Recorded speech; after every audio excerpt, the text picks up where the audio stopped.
Lyca production Subaskaran தயாரிப்பில் அறிமுக இயக்குனர் AR ஜீவா இயக்கத்தில் அனுபமா பரமேஸ்வரன் நடிப்பில் லாக்டவுன் டிசம்பர் 12 முதல் திரையரங்குகளில்.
ஒரு பக்கம் தாவேகாவுடைய பொதுச் செயலாளர் இருக்காரு, காவல்துறை பெண் அதிகாரி, ஐ திங்க் அவங்க IPS அப்படின்னு நினைக்கிறேன்.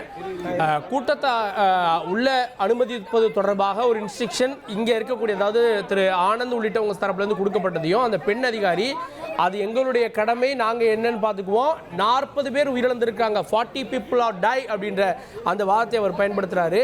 ஸோ 40 பேர் உயிரிழந்திருக்காங்க அப்படின்றத அதையும் வந்து நாங்கள் கவனத்தோடு கையாளுகிறோம் அப்படின்ற விஷயத்தை அவர் பயன்படுத்துகிறாரு. திரு ஆனந்த் உள்ள வந்து கூட்டத்தை அலோவ் பண்ணணும் அப்படின்னு திரு ஆனந்த் மற்றும் அவரோடு இருப்பவர்கள் சொன்னதாக தெரிகிறது. கூட்டத்தை கட்டுப்படுத்துவது, கூட்டத்தை அலோவ் பண்ணுவது எங்களுடைய பொறுப்பு அப்படின்னும், 40 பேர் உயிரிழந்திருக்காங்க அப்படின்ற தகவலையும் அந்த பெண் அதிகாரி 40 people are die அப்படின்றதை அவர் பயன்படுத்துகிற அந்த வார்த்தைகளிலிருந்து கேட்க முடிகிறது. ஸோ அதுதான் அங்கே நடந்த அந்த காட்சிகளுடைய விவரமாக இருக்கிறது. ஏன்னா முதல்ல வந்து அலோ செய்யப்பட்டது அப்படின்றது, அனுமதிக்கப்பட்டவங்க அப்படின்றது எண்ணிக்கை குறைவாக இருந்தது. விஜயோடைய வாகனம் வர்றப்போ ஒவ்வொரு பாக்ஸ்லையும் கொஞ்சமாக தான் இருந்தாங்க. ஆனால் அப்புறம் வந்து பாஸ் இல்லாதவங்களே அலோவ் பண்ணதுக்கப்புறம் இப்போ வந்து கூட்டம் ஃபுல்லாக இருக்குது அப்படின்றத நம்ம பார்க்குறோம். ஸோ இது தொடர்பான வாக்குவாதம் தான் அந்த காட்சிகளை நம்ம பார்த்தோம்.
கூட்டத்தை அனுமதிப்பது தொடர்பாக ஏற்பட்ட வாக்குவாதம், இதில் ஏற்கனவே 40 பேர் இந்த கூட்டத்தில் உயிரிழந்திருக்கிறாங்க அப்படின்றத கரூர் நிகழ்வை சுட்டிக்காட்டி காவல்துறை பெண் அதிகாரி எச்சரித்த காட்சிகளை பார்க்குறோம். தாவேக பொதுச் செயலாளர் ஆனந்த் மற்றும் போலீசாரிடையே இந்த வாக்குவாதம் ஏற்பட்டிருக்கிறது அப்படின்ற காட்சிகளில் பார்க்குறோம். இதற்கு மத்தியில் தொண்டர்கள் எல்லாம் சேர்ந்து விட்டார்கள். கிட்டத்தட்ட ஆரம்பத்தில் 2500 பாஸ் கொடுத்து 5000 பேர் அலோவ் செய்யப்படுவாங்கன்னு சொல்லப்பட்டதாகவும், 2500 பேர் மட்டுமே வந்ததாகவும், அதுக்கப்புறம் எஞ்சி இருக்கக்கூடியவங்களை வெயிட் பண்ணவங்கள உள்ளே அனுமதித்ததாகவும் அங்கேருந்து வரக்கூடிய தகவல்கள் தெரிவிக்கிறது. இப்போ 5000 பேர் அங்கே வந்து ஏறக்குறைய சேர்ந்துருக்கிறாங்க. எல்லா கேலரியுமே ஃபுல்லாக இருக்குது அப்படின்றத நம்ம பார்க்குறோம்.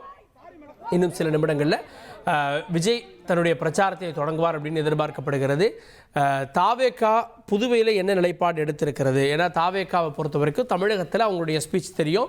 திமுகவை அட்டாக் செய்வது, அடுத்தது பாஜக ஒன்று அரசியல் எதிரி, அடுத்த கொள்கை எதிரி அப்படின்னு அவங்களுடைய விமர்சனம் இருக்கிறது. பெரும்பாலும் அட்டாக் அப்படின்றது திமுக. ஆனால் புதுவையை பொறுத்த வரைக்கும் அவர் யாரை அட்டாக் செய்ய போகிறார்? புதுவையில் திமுக ஆளுங்கட்சி கிடையாது, காங்கிரஸ் ஆளுங்கட்சி கிடையாது. அங்கே வந்து பாஜக என்ஆர் காங்கிரஸ் இணைந்த ஆட்சி அப்படின்றது இருக்கிறது. அங்கே அதிமுகவை பொறுத்த வரைக்கும் அவங்க முன்பு ஆண்ட கட்சி. ஸோ அப்போ அவங்க யாரை அட்டாக் செய்ய போகிறார் அப்படின்ற கேள்விகளும் எழுந்திருக்கிறது.